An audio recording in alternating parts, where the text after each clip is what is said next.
Hey skiers, I'm Jeff from Skiessentials.com. Welcome to our 2022 ski test. Right here we've got the Nordica Enforcer 94. Back again for another season. The 93 went to the 94 for the previous season. Now we get it again for 2022. No structural changes, no shape changes, just a snazzy new top sheet graphic. I really like this Enforcer graphic on here. Maybe one of my favorite Enforcer graphics across the board. I just love the muted kind of gray finish to it. But fantastic ski.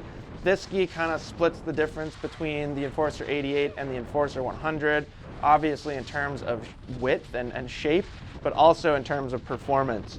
I think you could make an argument that the 94 is the most versatile of the Enforcer collection.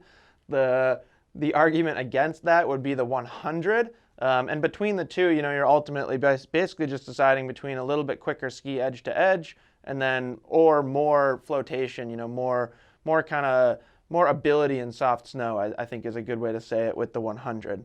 Other than that, they're built the same. We get the performance wood core in this ski. We get 2 sheets of metal, thinner metal than you'd see in like a race carving ski, so a little bit more supple of a flex pattern.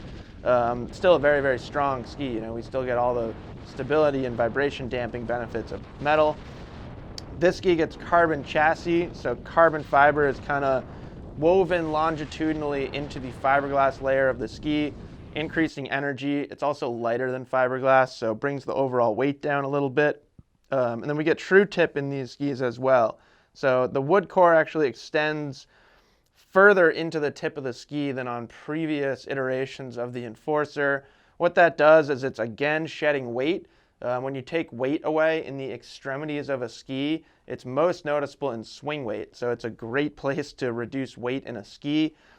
Similarly to carbon chassis, it's not only taking away weight, but it's improving the overall performance of the ski as well. So you get a little bit more torsional stiffness up here in the tip of the ski, which is really cool to have, a little bit more precision as you enter a turn thanks to that new tip construction. Classic Enforcer shaping on these skis.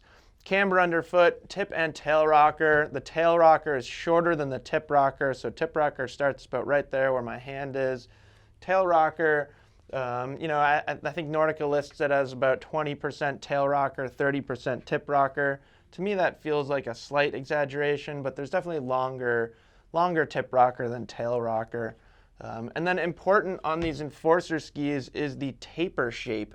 So we talk about taper a lot on skis, especially now in 2022 when most companies are putting some amount of early taper into their skis. So Nordica was kind of one of the first that instead of drastic early taper lines, we get just this like smooth, straight cut through the tip of the ski.